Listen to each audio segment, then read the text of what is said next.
Mana yo kwizerwa, Mana y'urukundo n'imbabazi, wongera ushyirwe hejuru y'amajuru. Niweho Mana nyakuri iri kumwe n'abakerubi n'abaserafi. Niweho Mana yera, ndagushimiye cyane kunyumva, n'ubundi usanzwe unyumva. Ndagushimiye kuwambaye no kubara no gupfa mu maso yawe, utajya unyihakana mwami. Wankunze urukundo rukomeye, kubw'amaraso ya Yesu nanjye mbonekaho. Wirengagiza intege nke zanjye, wirengagiza ububi bwanjye bwose. Uwiteka nanjye ushyira mu mubare w'abana bawe. Warakoze. Utari Imana ireba nk'abantu, uri Imana, ntabwo uri umuntu. Ndagushimye mubyeyi mwiza, ko ari wowe wampamagariye gukora uyu murimo utoroshye, ngo mbagasambu kandagireho. Ndakwinginze rero, uwambaye kubora no gupfa, ciye bugufi ngo ushyirwe hejuru. Ndakwinginze ntaba ari nge Kristo, wowe uri hejuru y'amahanga yose ari mu isi. Ndakwinginze gitare cyanjye, akanwa kanjye kaba impanda wivugire. Ibyo ngiye kubwira abantu ntaba ari nge, ahubwo umwuka wawe wera amanukire muri nge.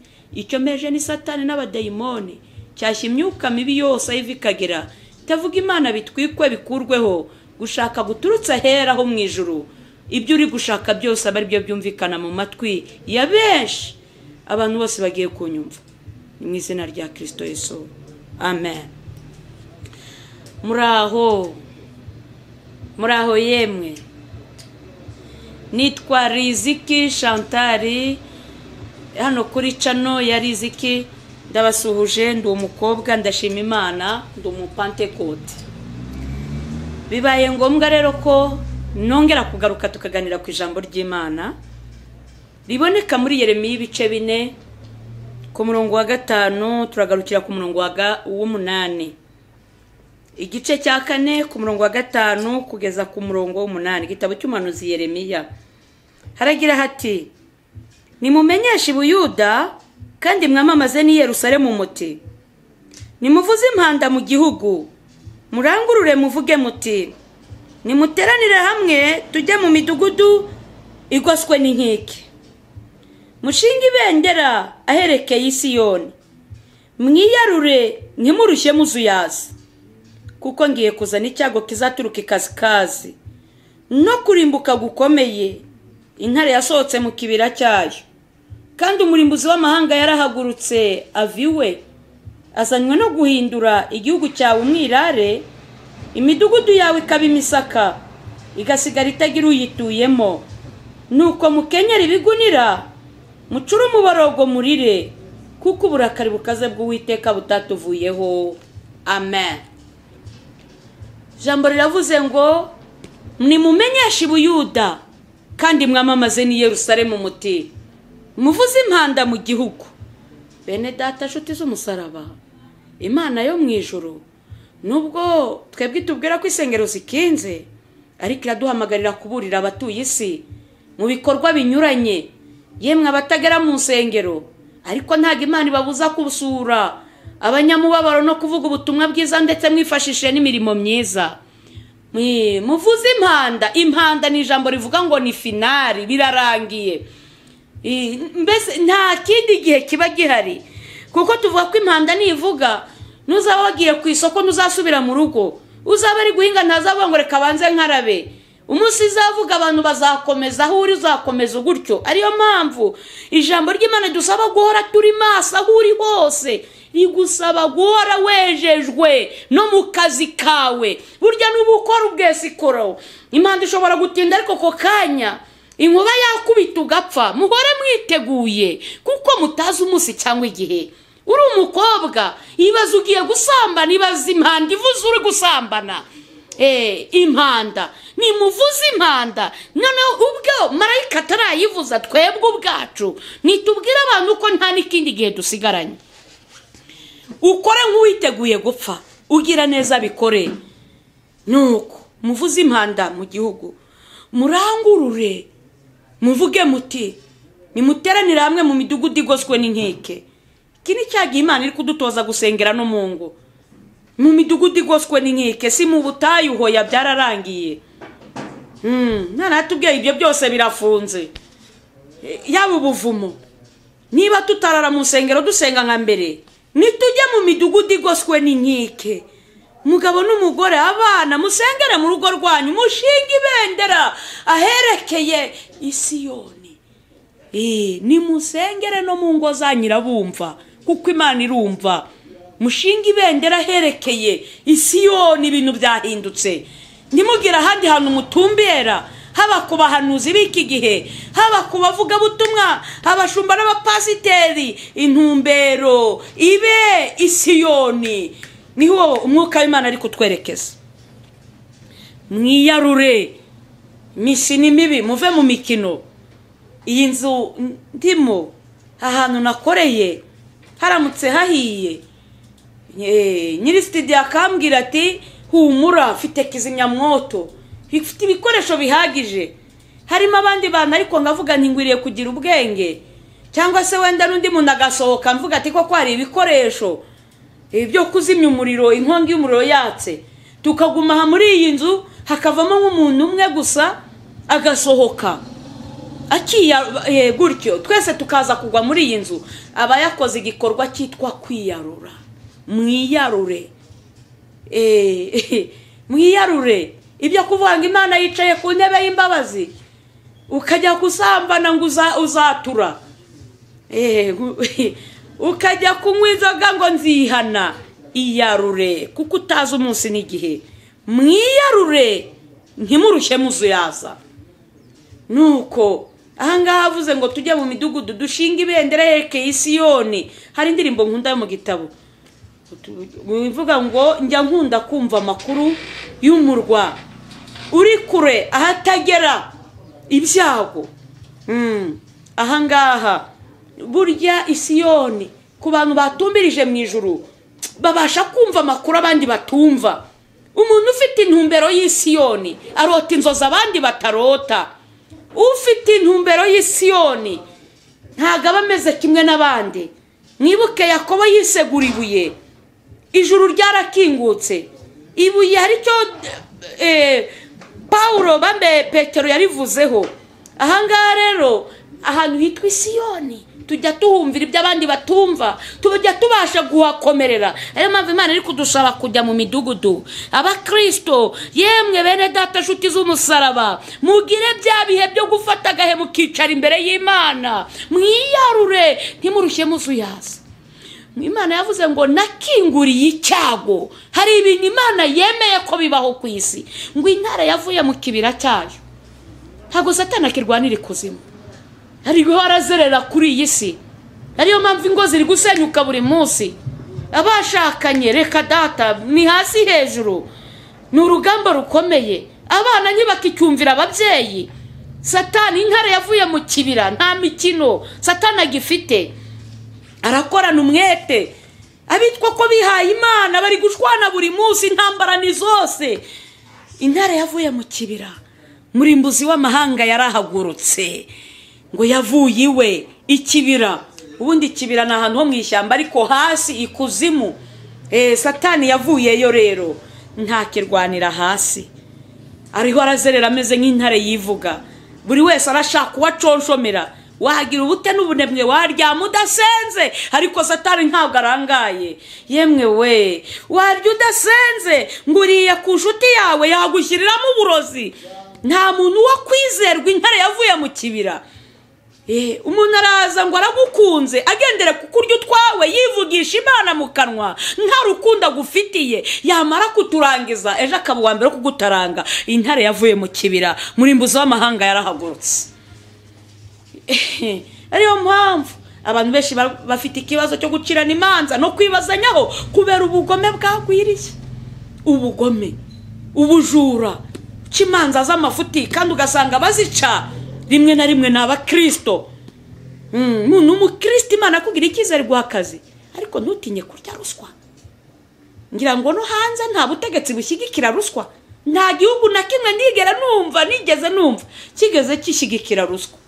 Ntacyo ndumva, ariko niba binahari ubwo birahari, kuko isi ni ngari. Ariko ibyo nzi byo ruswa none ukabura umutegetsi ukarya ruswa ukarenganya imfubyi ukarenganya umupfakazi ukarenganya umutindi, ni gute utazahura n'amakuba? Intare yavuye mu kibira, murimbuzi w'amahanga yarahagurutse, yavuye iwe, nta mikino ihari, azanywe no guhindura igihugu cyawe umwirare. We wibwiraga ko uhagaze kuri umuhanuzi, azanywe no kuguhindura umwirare ukaba kabarore, ugahanura usambana ukabwiriza usambana, ariko ukabwiriza uri umujura uri igisambo. Izanywe no kuguhindura umwirare mu byo Satani bimuzaniye, azanywe no guhindura urugo rwawe ngo rusenyuke. Ari umugabo asubiriye agenda agiyo giyo kurorongotana n'umugore agende, abana bahinduka ifubyi ababyeyi bahari. Intare yavuye mu kibira, akazi wicayemo ntugire ngo kanejeje Satani, nubwo wewe ukagaya, ariko Satani, intare yavuye mu kibira agendere kugukubita hasi ukibuka umujura. Mwibuke icyazanye Satani mu isi, ngo yamanukanye uburakari, yazanye umujinya mwinshi. Ni ukuri ngo afite uburakari, ni ukwica no kurimbura. Utabona uri mu rugo ukagira ngo nukurusha abandi gusenga, iyarure, gira ibihe byo kwegera Imana, gisha Imana inama, gisha inama Imana, wiyigisha abantu biyi minsi. Hari abantu gisha inama ahubwo bakarushaho kugutaba. Ariko jya gufata akanya wiherere mu nzu yawe, ushinga ibendera aherekeye Isiyoni. Mbere yo kwirukangira abahanuzi, banza wigirira icyizere, upfukama ubwawe uyibaza amakuru. Mbere yo kwirukanga ku bandi, iyarure. Nuko ahangaha ngo intare yavuye mu kibira, murimbuzi w'amahanga yarahagurutse, yavuye iwe, azanywe no guhindura igihugu cyawe umwirare. Ijambo ryavuze ngo imidugudu yawe igasigara ikaba imisaka. Inzu yabaye imisaka itahwa n'imiserebanya, ibihunyira, amapusi, intagangurirwa ziyarikamo. Byumvikana umutima wabaye umusaka. Nubwo waba uri umukirisitu ungana iki, nta cyaha utinya no kuroguraruga no gutingana. Baratingana, ntago bireba imyaka. Natangajwe no kubona hari abakecuru bakuze. Hari Imana nigeze gutumirwa mu gice cya Kibungo, cyakoze sindavuga hariho. Nuko mu gitondo nka saa 9 ndabyuka ngo sengera urugendo. Maze gusenga nirambitse gatoya mu gusinzira, numva umuntu arambwiye ngo aho ugiye watuze ibyaha by'abantu basambanye n'amatungo. Mba ndakangutse, nibaza ibyo bintu niba bibaho, birantangaza. Bintangaje dongera ndasenga nti niba ari n'abadayimoni batsindwa. Ariko ndangije mbita nitegura ndagenda. Ariko nagezeyo habiteraniro ryo kumanywa, dukora n'irya nijoro gutyo. Ariko icyo nihutiye, nahamagaye abantu bihana, abantu baraza. Ariko mvuze ngo ndibaza ngo, kuko nabonye mu rusengero abantu bose ari abatagatifu, bona ukuntu baririmba bahimbaza, arimo abuzuzwa umwuka wera. Ndibaza nese biriya bintu ni umwuka w'Imana cyangwa ni dayimoni yangendereye? Ngikibaza ibyo, ndavuga ni niba ari Imana, ari umwuka wera wambwiye ngo nihanishe icyo cyaha, simbikore. Ningera mu nzira ngakora impanuka, ngaramuka mpfuye, ndajya mu ijuru ntumviye umwuka wera, nishake mbe navangiwe, nta kibazo. Mbwira abantu bose nimusubire mu myanya yanyu, nimusubireyo. Ndavuga ni umuntu wese uzi ko yasambanye n'itungo aba ari uza, mbanze musengere. Abantu mbona ntabo, nihagararaho mbivuga bwa kabiri, ndahamagara habura n'umwe. Bwa gatatu numva ndarakaye, uburakari bumfatamo bugurumana budasanzwe. Ako kanya abenshi babyita ifuhe. Mpamagara umudiyakoni, ntuzi n'ikindi, nzanira akabase karimo amazi, nkarabira imbere y'iri teraniro. Nimara gukaraba, nyagira umuntu uza kunyongorera ngo aje kwatura, biraba birangiye. Kandi ngiye kuvuma aba bantu basambanye n'amatungo. Abo mwababe babiri ibyo ntibindeba. Imana igiye kuguteza uburwayi utigeze ubonana n'undi muntu wari we wese. Muzivuza, nta mudogiteri kwisi uzamenya iyo ndwara. muzashaka abahanuzi ngo babasengere nta numwe, nanjye ubwanjye ni mumpamagara sinzemera kubasengera. Muzapfana agashinyaguro nta n'urwara rwo kwishima mwifiteho, muzapfana umubabaro urenze kandi muzajya mu nda y'isi murimbutse. Mudiyakoni agingukana akabase karimo amazi, nagiye kubona mu iteraniro abantu 7 b'abagabo n'abasore baje biruka baraza imbere yanjye, birantangaza numva ndushijeho kurakara nanone bukarushaho kwikongezwa. Mbitambwira Mudiyakoni ntimunzanira igiti mbanze mbakubiti. Nuko abantu tibabarire niho yanumva nabakubita kuko mwakabije gukora mu jisho ry'Imana. Ariko wenda utanseka nibura nanjye narisabye igiti. Mose y'ubweye yaravuze ngo umuntu usambanye n'inyamaswa usambanywe n'itungo mu Isiraheli usambanye n'inyamaswa bajye bamwica, uwo ntacyo kimaze. Nibura nanjye narisabye inkoni. Nuko ariko barampemukira nkibayizana kandi kuko niteguye kwashyira hasi ngakubita. Ndavuga ni musambana n'inyamaswa abantu badahari, inda yandi zandagaye koko muhangara inyamaswa. Ndavuga ni bitewe n'icyaha kiremereye mwakoze mu jisho ry'Imana. Mugiye kwatura, muri uku kwatura muratura kuri mikoro, iteraniro ryose ribabarire. Nicyakoze umuntu uvana akavuga ngo nabonye runaka yaturiwe, avumwe imbere y'Imana n'abantu. Cyakoze abo habonekamo abagabo 2, abandi bari abasore. Bamwe ngo Imana imbabarire ngo nasambanye n'ihene, Imana imbabarire nasambanye n'intama. Natangajwe no kumvamo 3 basambanye n'inkoko. Bene data, umuntu w'umugabo ajya umuntu w'umusore abenguka inkoko ari iki cyamushituye? Umunwa w'inkoko, inzara se, niki kiba cyagushitwe kura ngo ugeraho wifuza kuryamana n'inkoko? Uretse kw'iyinkare yavuye mu kibira, murimbuza akaba yarahagurutse, murimbuzi w'amahanga. Hari n'amakuru yatambutse kuri radio niyumvira ntago nabariwe, aho mu gice cya Shorongi bafashe umugabo asambana n'inka. Yari umugabo ubyaye 4 hani wacu Rwanda, ndetse ubwe yivugira ko inki mu rutiro umugore yashatse. Mwibuka ijambo rivuga ngo igihugu kirarira, isi humanijwe n'abaturage bayo. Biteye isoni n'agahinda kuba umuntu yahangara kuryamana n'inyamaswa kandi afite ubwenge, mu gihe inyamaswa itabenguka umuntu ariko umuntu akabenguka inyamaswa. Mu gihe nta nyamaswa, imbwa ntiyavogera ihene, ihene ntiyavogera intama, yewe habe n'ingurube, ariko twebwe abantu tugeza kuvogera ibikoko, inyamaswa. Nuko twikomereze.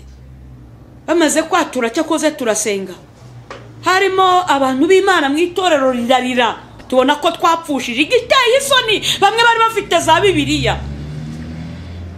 Intare yavuye mu kibira, aho umuntu afata Bibiliya ari umucuraguzi, aho umuntu afata Bibiliya akajya kuruhimba ari igitinganyi. Intare yavuye mu kibira cyayo, umurimbuzi w'amahanga yarahagurutse. Aho umuntu yitwa Bishop ari umusambanyi, yaramaze abakristo basambanya, cyagiye ngo bari mu myiherero mu mabiro, ari gusenya ingo z'abandi. Intare yavuye mu kibira, umurimbuzi w'amahanga. Ijambo ryavuze ngo azanywe no guhindura. Birambabazi y'abantu benshi bari kumpamagara hirya no hino, nkumva abakobwa barira ngo pastor runaka, bishop runaka yaransambanije. Nubwo barakara ngo nabisa amasarigoma, nabuze izina ryiza nabita kuko niryo riroroheje rwose. Ayo nama bandi Yesu harabo yise, hari uwo yise ingunzu. Yohani abwira abantu uti mwabana bishiramwe, nukuri abo barenze inshira ni inziramire. Umuntu witwa umushumba uhangara umugore wundi, Bishop, urwo ni uruziramire, kandi azi neza ko nawe bagiye mu rugo rwe byamurwaza umutwe. Urwo ni uruziramire.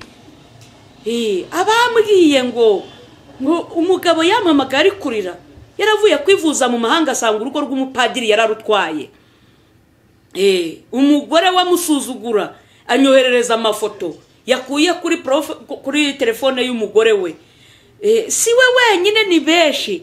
Intare yavuye mu kibira, murimbuzi w'amahanga yarahagurutse. Aho umuntu witwa umuntu w'Imana wakagombye guhungirwaho, ari uri gusenya ingo z'abantu akarya ingo z'abapfakazi, yitwa ngo ni umukozi w'Imana. Birenze isarigoma, arenze ibandi. Cyo ni ikiziramire, ni ukuri, ni igikwako, inyamaswa abantu. Intare yavuye mu kibira, murimbuzi w'amahanga, inzu yabaye umusaka, ishobora guhagarara ari inzu, yireba akabona ari inzu. Ni ukuri kose wayugamamo imvura da, yasoma ijambo ry'Imana ugafashwa. Mitima yawe yabaye imisaka. Iyi ntare yaviriwe mu kibira yagira ngo inzu yawe, igihugu cyawe kibe umusaka, ntagire ugituramo, mwuka wera guhunge, ijambo ry'Imana ntirikwegere, ntihagire ikintu na kimwe kikurangwaho cy'Imana uretse kugaragara gusa kuri umuntu ujya mu ijuru. Abantu bakwibeshyeho ariko warabaye umusaka, uri ububiko bw'ibikoresho bya Satani. Ijambo ryavuze ngo mukenyere ibigunira. Bakristo bari hirya no hino ku isi, mukenyere. Sindeba amadini, ndabwira abantu bose bemeye kwakira Yesu Kristo umwami n'umukiza. Uramenye utaba umusaka ugasigara wambara miningo, Imana ireba ni umutima. Ninde wakubeshye? Mwibuke ko n'imibiri ari isengero z'umwuka. Kuba twambara rukubita ihuku ntago uko dufite amaguru mabi, icyo bita rukubita imbwa. Nta mbwa inyegera, kirazira, nta mapusi. Twambara ibigeze hasi, n'uwo dukorera, uwo twamenye. Ntabwo twigeze tubana na Yesu ikanzu ngufi, yambara ibigeze hasi. Biteye isoni kuba abagabo na n'iyi saha yabo umupagano n'umukirisitu yambara ipantaro igeze hasi, uretse ko ari n'abambara ngo niba ari mu cikopa niba ari iki, nuko akagenda ntatinye kwinjira ahera h'Imana. Ariko ukabona umugore wambaye ubusa, ibibero byose biri hanze, wanitse amabere yawe, ukagaragaza isoni z'ubwambure. Nuko ijambo ry'Imana rivuga ngo ni mukenyere ibigunira, mucure umuborogo murire, kuko uburakari, hari uburakari Imana ifite. Ntabwo uburakari Imana ibutewe n'inyoni, hari ubwo ibutewe n'ibigori mu mirima cyangwa ibiti by'inturusu, ntibutewe na Nyabarongo iri kuzura. Uburakari butewe n'icyitwa umwana w'umuntu, ahava akagera umuzungu bamwirabura, uteje Imana uburakari bukomeye. Nuko kubw'imyitwarire ubwo burakari ntiburatuvanwaho, kuko Imana ari kitarakora. Bene data ndabashimira muri byose abanteze amatwi. Nukuri muri byose mugerageze kwezwa no gutunganywa, kuko hari uburakari. Iherezo rya byose riri bugufi. Iherezo y'ibifite imibiri byose rikuza imbere y'Uwiteka. Nuko mwiyeze, muhunge, muve muri Babuloni, umuntu wese akiza amagara ye, muticwa muhowe ibicumuro byaho, kuko ari igihe cyo guhora k'Uwiteka. Yeremiya 5:6. Intare yavuye mu kibira, ariko ni muhunge. Muhunge umushinya ugiye gutera isi, yemwe abafite icyo bapfa n'abagenzi babo. Ijambo ry'Imana rivuga ngo uwanga mwene se n'umwicanyi. Baririmbye mwashwaniye mu makore mukamugejeje isaha mutarihana, ubahamagarane musabane imbabazi. Wenda leta ye kubakumira ngo mutanduzanya coronavirusi, kugira ngo mutanduzanya, ariko mu mwuka mwaranduzanyije ibirenze corona. Ndabagira inama yo guhamagarana cyangwa mugashaka mukiyunga, muhunge, muve muri Babuloni, kuko nuwanga mwene se n'umwicanyi barozi mwihane, kuko uburakari bw'ingazi bugiye kubamanukira. Hari uburakari ntiburatuvanwaho. Bashumba, Imana irabarakariye. Sinzi niba amaso yanyu ari kureba. Imana yambwiye ngo yabambuye intama. Yesu arambwira ngo ari kuziragirira. Nimuhunge muve muri Babuloni. Murakoze, tugiye gusenga. Abantu bajyaga muri nibature, ntimwitwaze yuko bamwe isengero zikinze. Ekada no mu gicuku cyane ijoro mubyuke musenge, kuko mwambara ibigunira musenge. Nukuri mufate ibihe mwiyiriza ubusa, muririra abatuye isi, muririra igihugu. Wenda hari umubare wagabanuka wabarimbuka, hakongera gukizwa benshi. Tugiye gusenga. Imana yo mu ijuru idufashe ko buri wese yashobora gushinga ibendera kerekeza Siyoni. Biteye isoni kubura umwana w'umukobwa uri kwirukanga mu ngo z'abasore, ariho ubarizwa iwanyu ntacyo wakwimarira utatekera umukecuru utakoza isafuriya y'umukecuru ngo ugiye gutekera abasore yewe ngo urabeshya ngo urakijijwe ukijijwe hehe nimuhunge muve muri Babuloni tugiye gusenga. Mana data nyirisi n'ijuru yatanze umwana wayo w'ikinege kugira ngo umwizera wese atazarimbuka.